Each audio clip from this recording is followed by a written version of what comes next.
By listening to this podcast, you agree not to use this podcast as therapeutic advice to treat any mental health condition in either yourself or others, including but not limited to clients that you are treating. On this journey, we discuss many different approaches, modalities, and helping services, none of which we guarantee will be the best or most ideal approach for you. Please research for yourself and consult with your physician, psychiatrist, or other mental health provider for any medical or mental health issues that you may be having. Privacy is of utmost importance to us. All people, places, and scenarios mentioned in the podcast have been changed to protect patient confidentiality. Views and opinions expressed in this podcast are our own and do not represent that of our places of work.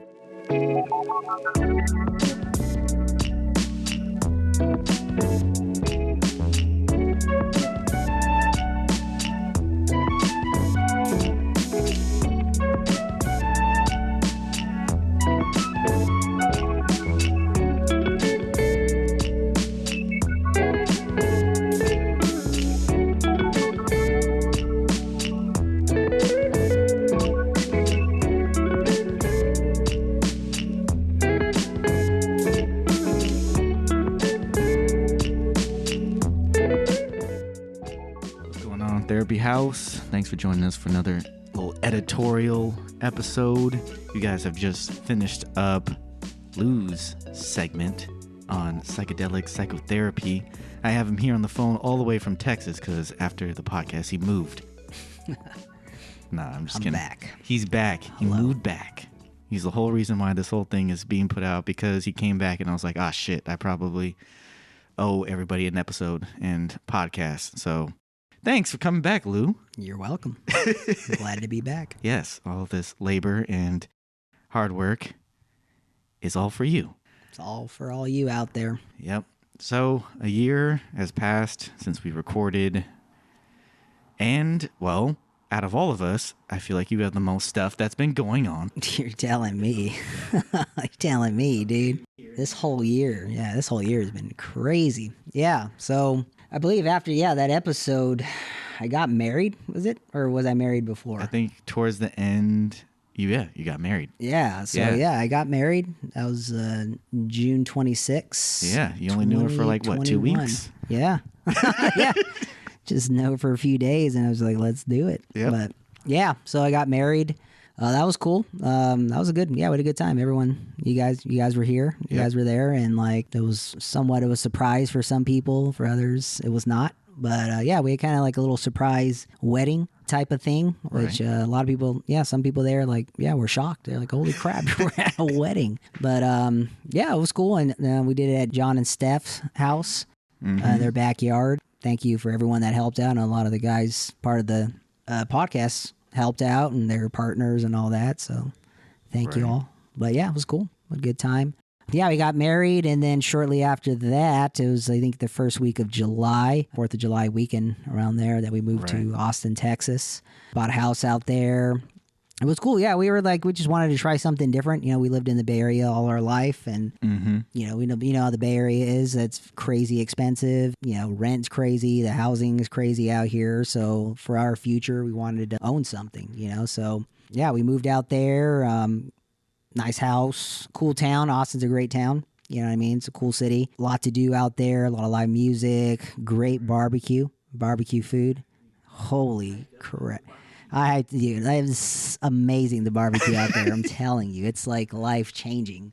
I just had a barbecue yesterday here, and it was shit, dude. literally dog shit. I'm sorry. California doesn't know how to do barbecue, I'm telling you. Like, oh, man. Yeah, when you have barbecue over there, it's just like, it's like you found God, dude. Literally, you found God. But it's so good, I'm telling you. But if anyone wants to go to Texas, Austin, go get barbecue. Terry Black's, Franklin Barbecue, best one out there. So. Oh man. But yeah. So we were out there. My wife was out there for about a year, but when I moved over there. I think it was the end of October, right? Yeah, end of October. That's when I fully moved over there. Yeah, it's kind of it's not like the Bay Area. I'll tell you that. Yeah, Texas. I was about to ask. Like, hey, everybody's leaving California, leaving the Bay Area for something better. Was it worth it? Was it everything you thought it would be? Nah, man, I thought, honestly, I was kind of a little disappointed, because I was like, I had this kind of image in my head of like, dude, Austin's gonna be dope. You know what I mean? Like, it was cool, but it just came to find out it just wasn't our feel. We didn't feel it. We didn't feel it all the way, and so I think like Austin in itself it's like a cool city. There's a lot to do, live music, good food. They got the big lake right there, Lake Travis, where a lot of people do like wakeboarding and like, chilling in the river there and all that stuff. But there, it gets to a point when you tried everything and done everything in Austin, then like what else there to do, And there's really nothing outside of really Austin, really. I know like, there's all these little towns and yeah, you can go find some like cool little towns and like they have it's little quaint little towns out there and like nice, cool like little downtown or like little lakes you can go to and rivers out there. But if you're not like a big river or lake person, like then because we're not a big lake or river people, we don't do that. So, but I wish because it seems like a lot of fun and a lot of cool things to do on the river and lake, but it's just not our thing. So fair enough. Yeah, the thing was like, I always heard that like Texas people are nice and they just come talk to you and all. Like I didn't experience that at all. I think a lot of these people were like, we're mean. They were mean people. Yeah. Well, you were in Abbott, so yeah, that too. Yeah, I remember in Austin, people hate Governor Abbott. They hate him a lot, and when they found out my last name, they're like, Abbott? And I was like, I'm not related to that dude. I'm not. Maybe I have the last name, but fuck that guy. But yeah. So and then like. It's kind of crazy because you go to little small towns out there and like it's it's the whole political thing that the political kind of climate, the way everything is. It's this whole Republican red state where why are Californians moving here? Get out of our state. Don't turn our state into California type of thing. But we'll try. You can't stop us. Can't stop us. We're moving. We're moving in. They almost say it was a blue state for a while during the vote. Yep. And then it was kind of scary for them. We almost came up, dude. We almost came up, but eventually it will. But anyways, I think our time there, so we ended up moving there. And then December, Christmas Day, we found out that my wife was pregnant on Christmas Day. Yeah. 2021. And that just rocked our whole world, We were already wanting to plan to have a kid, but I didn't think that was going to come that soon, Like it just happened really soon. I hit a home run the first time, and that was it, Hey, why not? Well, why not? And so found out on Christmas. That kind of started like making us think a lot about, all right, man, having a kid, that's a huge thing, you know what I mean? Right. And like that's just like for us to think about the magnitude and weight of that.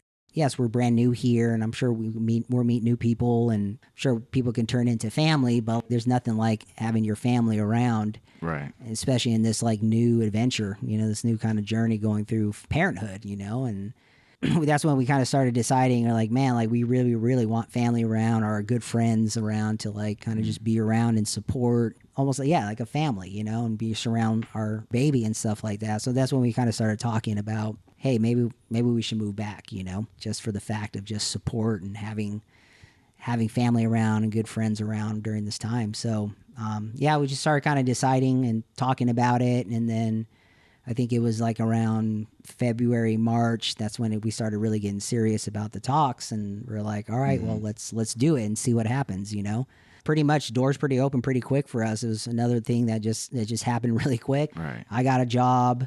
And she got a job pretty quick and like that. And so, by first week of June, we moved back here to the Bay Area. So. Yeah, I remember getting the text and like, wait, what? But he was just out there. What do you mean? Yeah. Oh. Yeah. You like us enough to come back. Yeah. To hang out with us degenerates. Nah, for real.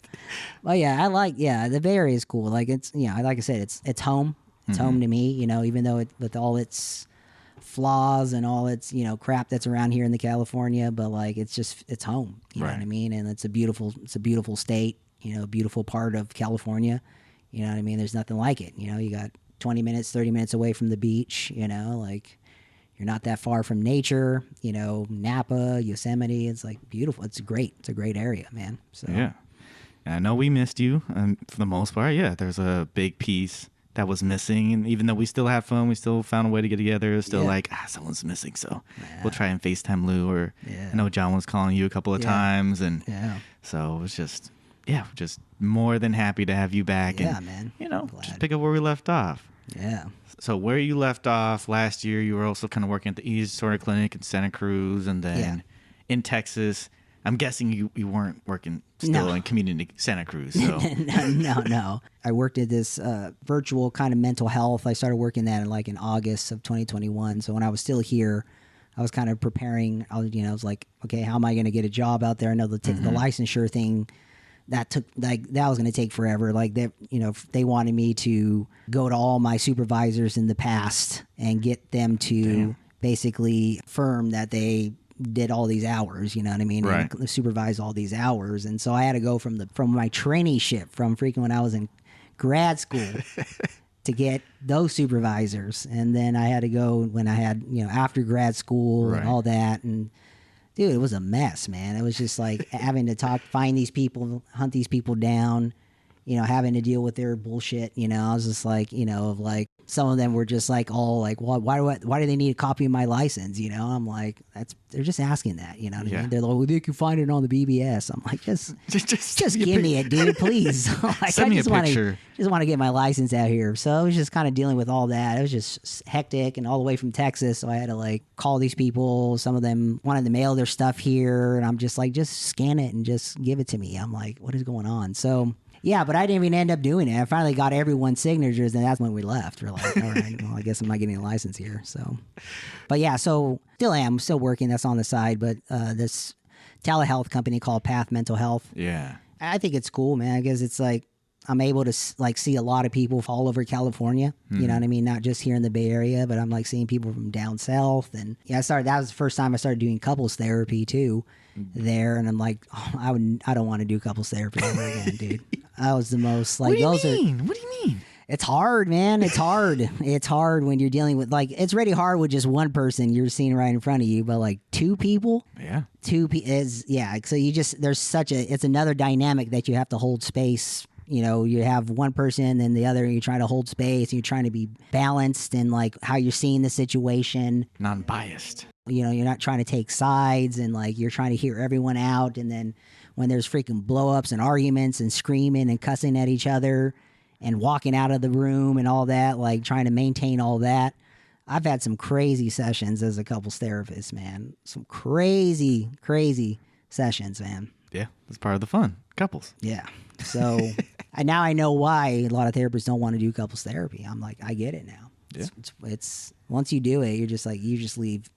I left drained so much, man, so many times from couples therapy sessions, because it's a lot, man. It's very emotional.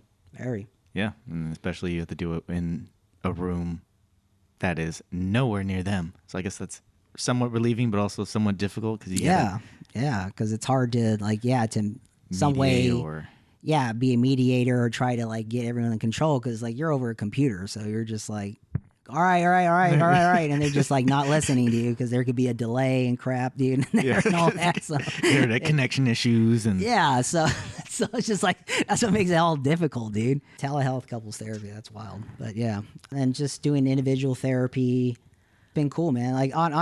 It's been kind of eye opening too to see we work community mental health, and we know working with teenagers and how hard that is, at times to get them to open up and express and talk about their feelings and all that. But the teenagers I've met here, they actually, some of them have voluntarily I'm coming to therapy. Yep, I want it. Yeah, I want it. So I'm just it's kind of first time seeing oh man, a teenager wants to be here, or they really want to seek out help. And so it was cool to see that side of okay, I get to see some willingness teenagers to come and want to help and seek help and want to work out their issues and problems. Right. The joys of breaking away from community-based. Yeah. So it was cool to see that. Some of these clients I still have, from the beginning when I started some of them. So we made really good therapeutic rapport and all that, and a lot of trust built and all that, and seeing the ups and downs of them. And we're still here, man. So it's cool. That's cool. Exactly. So, I mean, not to knock community-based. Not at all. Not at all. It's just that, hey, it's definitely nice to. It's a different vibe, that's for sure. It's an understanding that there are other clients out there. There's some that don't want it, and we have skills and we've worked with them and we've figured out how to work them out of it. And there's some that like, oh man, I'm yearning for some insight, some like actual work. Let's get down to business. So, and just like, oh, okay, there is different phases. There is different people. They're all different processes and stages of change. So it's just like, okay, either way, we'll take it. Mm-hmm. It's just also nicer when they come ready. Yeah. So. Yeah. That too. And I have some old clients from my old, actually Santa Cruz, job too. So still have them with me to this day. So nice. Yeah. So it's been cool. It's very convenient. You know what I mean? It's cool. You just do it at your home. Yep. You know what I mean? You just have your nice shirt on top and you have some sweats on, you know. Hey. Sorry, we don't want to let out. We don't want to let out those secrets. That's on the low. Because they're going to be asking me about that. Hey, what bottoms you wearing? Don't worry about my bottoms. Don't worry. So you came back and, well, breaking news, you're with Kaiser now. Yes, I'm with Kaiser. Sorry, everyone. But, yeah, I just came during a time. It's a rough time right now, Kaiser. Yeah, you were on a roll and then, boom, people got on strike and, well, you couldn't be on strike because I'm brand new. I'm brand new. I'm like, everything's cool, man. Yeah. Everything's chill. I'm like, what is everyone freaking on striking? Yeah. It's a cool job, dude. What's all the hubbub? What's fun? Well, I mean, there's also another reason why you can't join us on the strike. Yeah. Because I had a kid. Yeah. A whole bundle of joy. Yeah. I had a kid. Yeah. Popped it out and everything. Fatherhood, man. Fatherhood. It's a joyous thing and a very stressful thing. I'll tell you that. Oh, yes. So, many changes for Lou, but of course, we're here for the episode. I'm sure you will. Your baby Luna. Yes, baby Luna Blue. Will drop on the timeline eventually, so stay tuned for that. But yes, Lou, you're here for your episode. You came on and you have 3 wonderful episodes, very long episodes, on psychedelic psychotherapy, your passion project. Yes, it's a passion project. Now that it's out, now that the world knows, well, is there anything that you feel like, hey, you want to add now that you're a little bit deeper into psychedelics? Mm-hmm. Well, you know, I don't know if I want to add more, but I know that like just more of just like there's continued more studies coming out, you know, and more research, and I think more and more we're starting to see like especially like MDMA and psilocybin therapy, like that, you know, more and more we're starting to see that like it's gonna be something that's going to be legalized pretty soon, you know what I mean, and used for medicinal purposes and for therapeutic purposes, you know, which is great. You know, it's great to see that we're moving forward with that. I think a lot more is being talked about of it, you know, not just in the therapeutic sense, but like there's athletes out there that are talking about their experiences with that, you know, people are being more open about it, of how they found healing or insight or just feel better about themselves, you know? Exactly. More documentaries coming out. I think it's the Change Your Mind or How to Change Your Mind on Netflix. Yeah, from the book. So that's out there, you know, right now. You can watch it on Netflix. So and you see like legislative and trials and everything coming out, more information. Mm-hmm. You did mention more athletes and specifically Aaron Rodgers. Rodgers. So with that being said, do you feel like, hey, now that like it's more out in the open, is there a risk in which people are like, oh yeah, no, it's okay to let's increase the use of psychedelics because it can heal me, but not go through the process of, all right, let me find a facilitator, go through the proper channels of like making sure my like health and, you know, talking to my psychiatrist about this is a valuable or open option for me, or nah, I think everybody's kind of at least warming up to the idea. Yeah, I think there's a little bit of both of all that, you know what I mean? I think there's still people that are skeptical, you know, and talk to those people before, you know, so they're like, I don't know yet, you know, I don't know about that, you know, like I want to hear more about it. I want to know more. I want to see how it unfolds, you know, in a way, you know, but there's people out there that are just going to jump right in and do it. You know, there's always that risk of people abusing, these substances, you know what I mean? These things that are out there to help. You know, again, it just goes like, what is your intention and what is like your purpose of doing this? You know what I mean? There's nothing wrong with doing some of these things recreational if you want to do it in a safe way, in a safe space, and like people that you trust and all that, and have fun and do it. You can still have a great experience doing that, you know. But also, but some people kind of keep it for like just I want to do this because of healing. I want to do this for insight. I want to do this to be able to get better perspective or whatever the thing is. And, you know, it's just all about what your intention and purpose of doing this, you know. And some people, again, like, people will abuse it and people don't know how to handle it, you know. And so and that's when you have a bad trip, and it can be detrimental, you know what I mean? Right. Yeah, there's all that, and you just got to take consideration your history, like your family history and all that. If there's, you know, I think this is why even in the research and the studies, they do kind of ask these questions of like family history. Like, is there any, do you have any family history of psychosis or schizophrenia, bipolar? And, you know, if they do, some of these they wouldn't be able to participate because it runs the risk that if you have that gene, it can flip, you know, and there's that possibility, and that's happened to people. You know, and that's just the risk that you've got to understand, like your history. You got to understand what's there for you, the risk, and like if it's going to be risky or going to be something that's going to be detrimental to your mental health, then I would say don't do it. You know? Yeah, I think we didn't even cover that piece of it in our episode of just like, oh, there's a screener, or there's like things of like where clinicians are going to be like, oh no, I don't feel comfortable proceeding with these factors, and so. Most definitely, yeah. Like, I think that's important. You know, I think that has to be implemented, and especially if, you know, these things become legalized. Like, if people are going to do it in, like, you know, in a clinical setting or even in an individual setting, or have a group that they do it, I think those are the things they need to continue to screen for. You can't just be having someone come and do it and not know what's their history, what's their family history, you know, what's going on, you know. So because that's going to be a run of liability and a risk for a lot of people. So exactly, and especially then if it's more so of like, oh no, I'm just going to cut Lou out. Me and my boy Jorge, we're just going to do it. Yeah, Jorge, I think he can handle it. It's like, whoa, no. Did Jorge do the proper, go through the proper channels? Did he do the screening? Did he? Does he have the training to facilitate like actual therapeutic process? And so, yeah, things to consider. Yeah, and I think also too, it's important, like, you know, one of these things, I'm trying to remember the podcast, but there was this podcast. Oh yes, this is a great place to drop them resources. It was actually like kind of like a 7 to 8 part podcast. I'll figure it out. I'll tell you. Maybe you can drop it somewhere in the podcast somewhere or in the notes. But but this podcast kind of it was about this woman that had a bad experience actually being sexually assaulted in one of these therapeutic psychedelic spaces that is out there. And this is an issue too. And I think this needs to get talked about too, because, you know, we always hear the positive side, or the positive kind of aspects of psychedelics and the therapeutic use of it. On the other side, there's a dark side too, you know, and this is the thing that needs to get addressed too, because this happened in this woman where she got sexually assaulted while she was, you know, under a therapist or a person that's been trained in psychedelic therapy and all that. And she was a big proponent of it before and was all about it.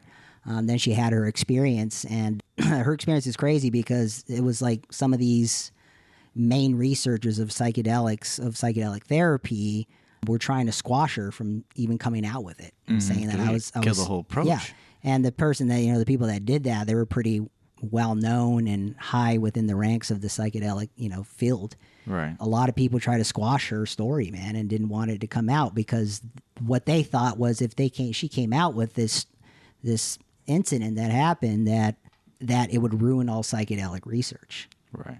And so with anything, and this is the problem, like, it's just humans in itself, like, you know, it could be a group, it could be a religious group, it could be an individual, like anything, whatever their endeavor or whatever they're trying to do, you know, that's important. They're only going to try to protect it as much as they can, even to the point of injustice. You know what I mean? That you know, that's more important than someone's sexual assault or whatever, you know, someone being abused.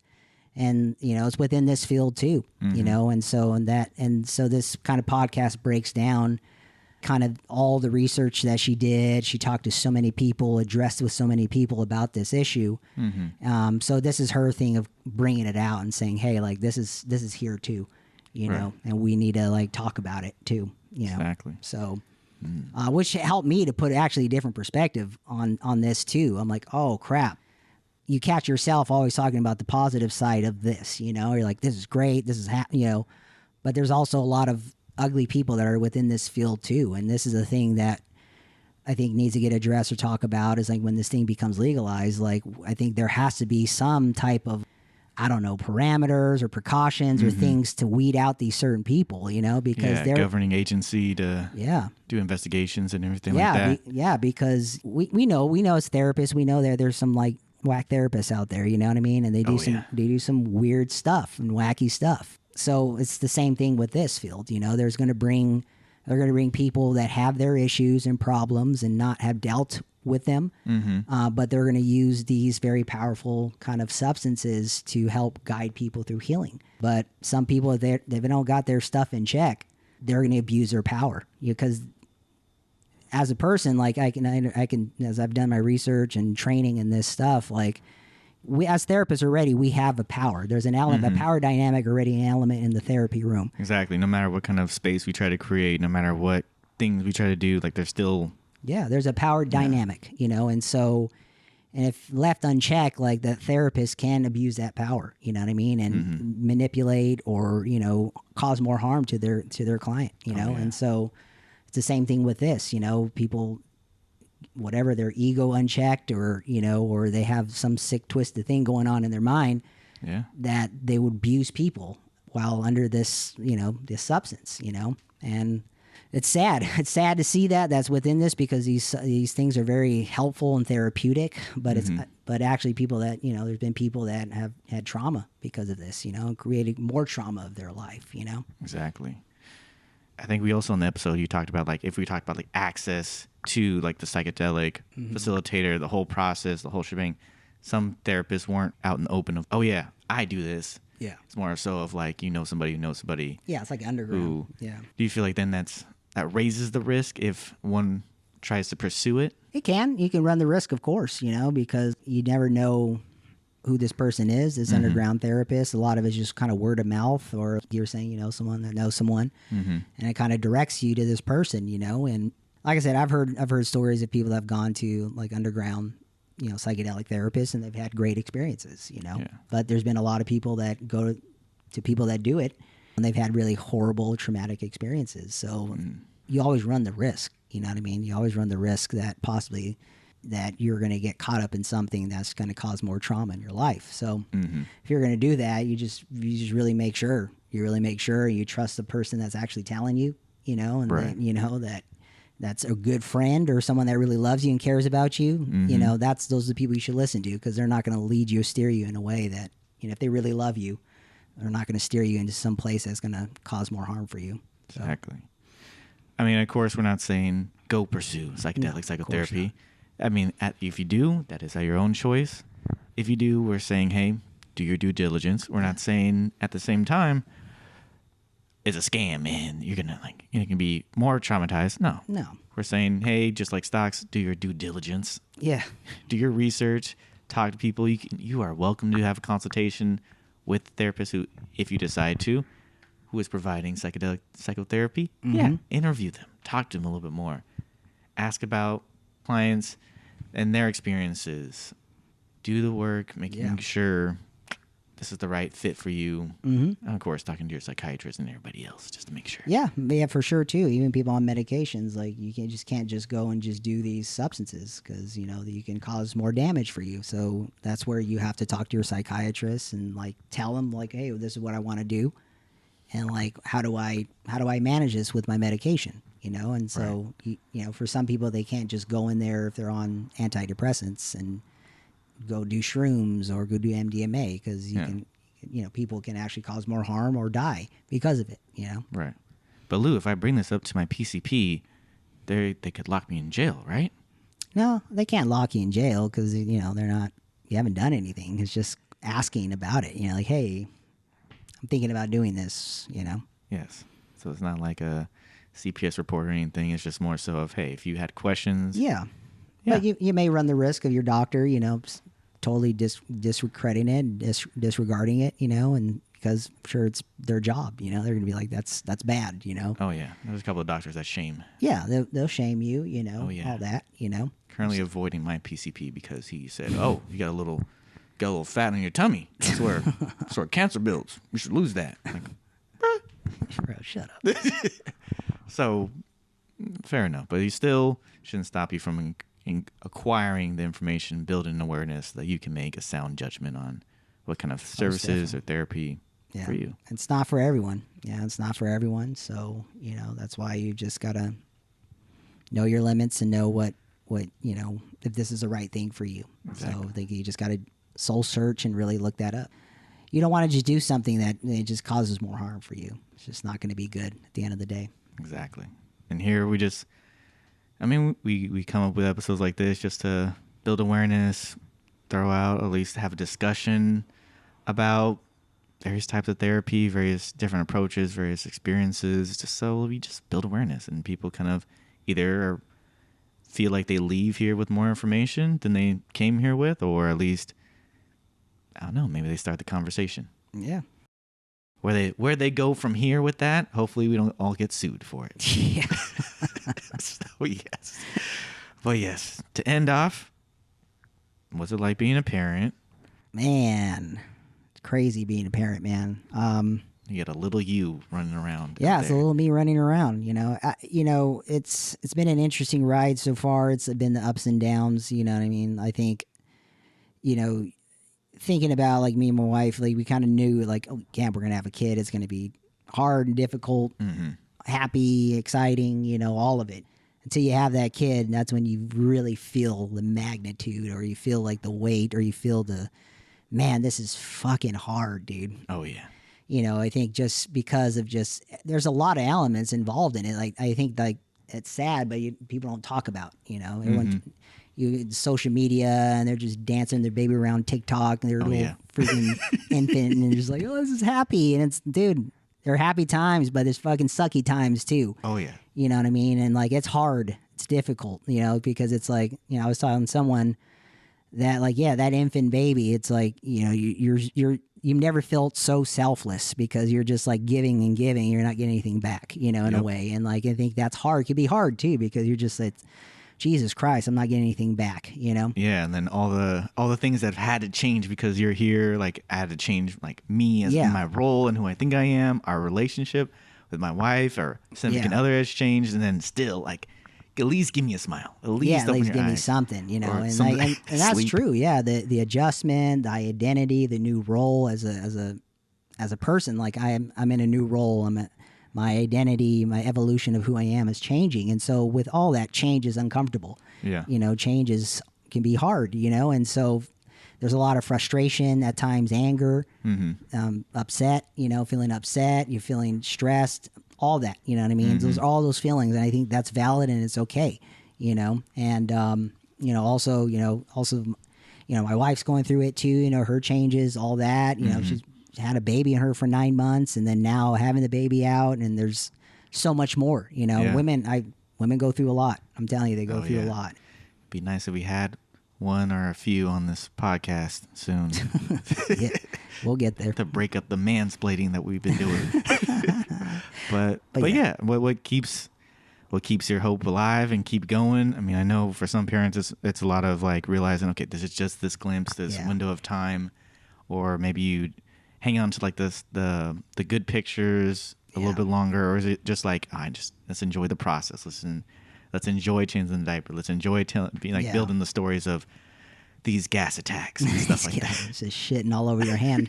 Yeah, that's when you've like you've been initiated as a father when they shit on you, dude. So but yeah, I think you have to to talk to yourself. You have to like really encourage yourself. You have to like, hey, this is just a time being, all that, because it is only for a time being, like this time and month. And I realized too that like I've got to enjoy more of the process too and be present, versus just being stressed or damn, this is so hard, difficult, all that. Like, I think for me, the lesson is to be more present in this process, because I haven't been as present because it's just worrying about change the baby, feed the baby, right. You're doing all these things, and then you're just not, the in-between moments of that, of just like enjoying the baby, just seeing the baby grow. Yeah, because it just hit me every time. I'm like, damn, this baby's big already. I didn't even notice that. Just like, exactly. But it just hits. And so I think for me, that's been the lesson of just trying to be more present, enjoy kind of like, because I'm never going to get this moment again with my baby. So it's Yep. they're going to be a toddler, they're going to be a child and a teenager, adult. Yep. So you just got to just enjoy it, even though how hard it is and how difficult it is at times. You just got to enjoy and be present. Yeah, man.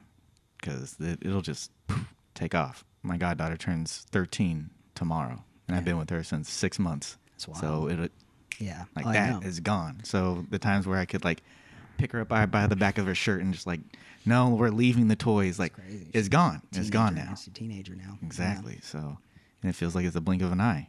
Yeah. So enjoy it. Still have life outside and do work on your projects. Do something intentional. And if you need us, of course. Yes, babysit, or at least, hey, a good time. Yeah, we're here for you and your wife. Of course, we're here for you guys here on Therapy House. We just have a whole lot of love to give. So if you need some loving, we can give you resources. All right, guys, thanks for tuning in. Tune in next week where Jeremy takes over and he has his podcast. Very nice. Segment. So yeah, stay tuned. Peace. Peace.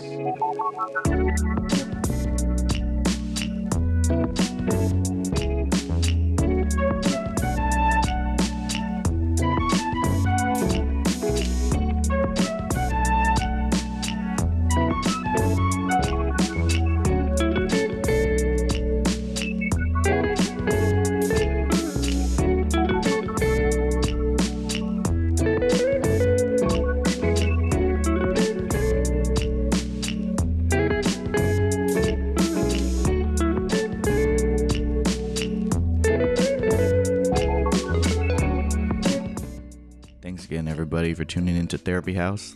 Here to remind you to check out our Linktree at Linktree/therapy_house. There you can find all the links for our podcast website, the different platforms that we are broadcasting on, individual links to our personal pages. Like, comment, rate, and review our podcast so that we can grow. And of course, subscribe so that you'll be the first to know when we drop something new. Until then, we'll see you next time.